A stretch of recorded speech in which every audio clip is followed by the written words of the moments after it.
I think there are probably a number of ways of answering the question. The simplest idea is the idea that we get in our own way. So famously, Tim Galway, the author of The Inner Game, spoke about potential minus interference being equal to performance. So the notion there is that if you can reduce the interference, then more of somebody's potential is available. So that's the ground of it. You reduce interference, and interference is fear, is self-doubt, but it's also often lack of clarity. So that I would hold was the first thing, the removal of interference. The second thing I would bring into the conversation is that idea of clarity, that people frequently aren't clear about not only their goals, but they're also not always clear about, I want to use the word orientation. They're not clear about where they are in the moment and how they relate to the various elements around them, their context, the organization in which they work, the changes that are occurring in their particular discipline or profession, the strategy of their organization. And so orientation, clarity about that, and clarity about where one is headed, and obviously then about how to get there. So I think those are the two primary things: interference, clarity. And then there's the third thing, which is that I was speaking with the chief executive of a large drinks company this morning, and it's really clear that what he really needs is a space in which to think, and he needs a thinking partner. So simply that place to be creative, to have silly thoughts and discuss them. So I'd add that as a third one. There are some people who argue that a manager can't coach. But that's a fundamental misunderstanding, and it comes out of a very psychologically orientated model of coaching that says coaching is about kind of deep probing into somebody's psyche. It's not. Coaching can be deeply pragmatic, action-focused and goal-focused. So as a manager of others, my ability to help them think through their role, think through their goals, think through how they're going to achieve it is absolutely fundamental. Of course, there's a problem, which is that kind of enabling and kind of listening conversation is quite difficult to hold in a command and control culture. So managers frequently don't want to coach because they want to maintain control. And the coachee, hateful word, player is a better word, the coachee, the player, doesn't want to speak up in front of their manager for fear that they'll say something stupid and lose their salary. So I hold that actually those are merely interferences, to use the word earlier, and that it is the manager's job to be able to have sufficient control, management, and sufficient enabling, coaching, both in place, and then leadership as the third part of that situation. And to hold both kinds of conversations, and that's where when people have clarity from the kind of the management side of things about what they're supposed to do and what they're going to be held to account for, and once that's clear, the manager then does the coaching about how they're going to do it. That's when you see higher levels of performance emerging. It's really clear that there are huge levels of active disengagement within employees, the workforce, across the Western world at least. So another advantage is that you get more engagement. People start enjoying their work a bit more. They're listened to. They feel that they've got some skin in the game.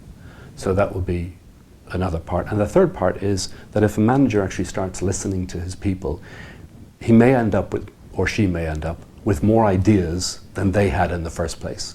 So there is the possibility of innovation.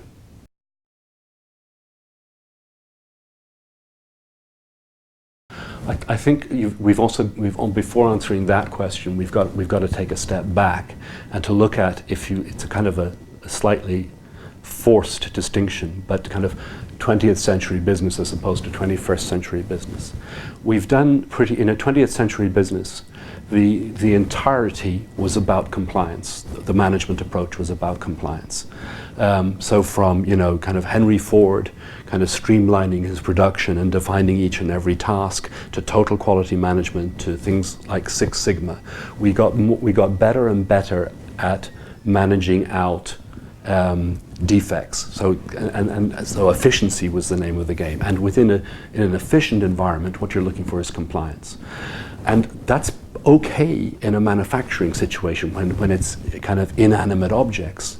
When you've got human beings there, that becomes really problematic. So the first thing, before we even begin to talk about innovation in the 21st century, is to understand that management practice built on a notion of compliance simply doesn't work. It works to a certain point, but we've hit the rev limiter on that. We're not going to get any more out of it, and we're faced with a different order of problems. We're faced with people younger than me, who are less and less willing just to show up for work.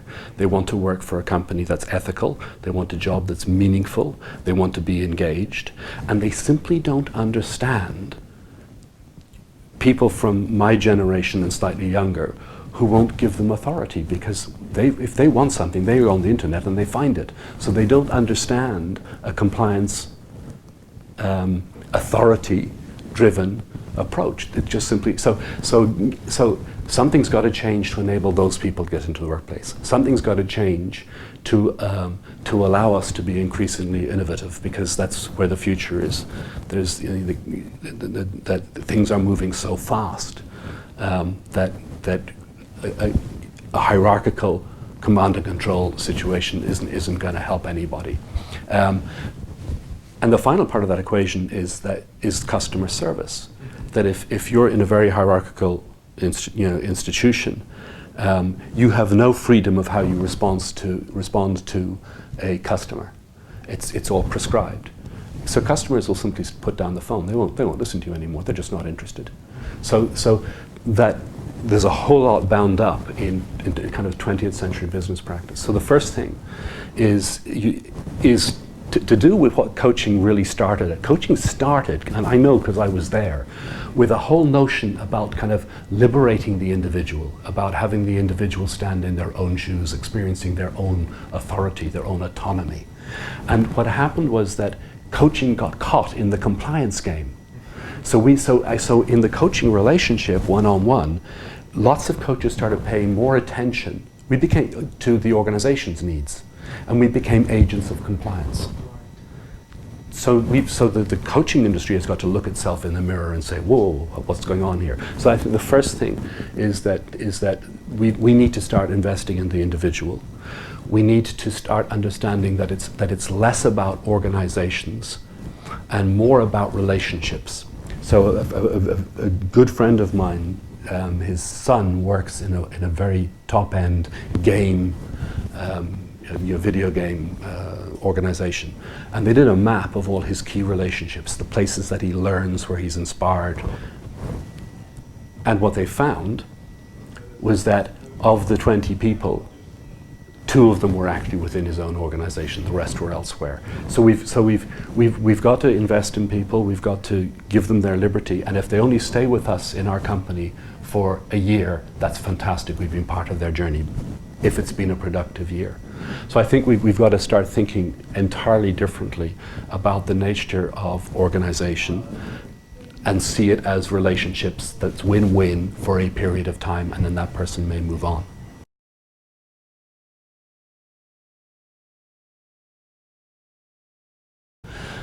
Again, we're into one of those kind of catch-22 situations, because what that requires of people is Seth Godin, an American author and blogger, and one of his more recent books was called Linchpin, and it was about putting oneself as an individual into ethically and authentically into a position of doing what you're great at, and that being your value to the organization.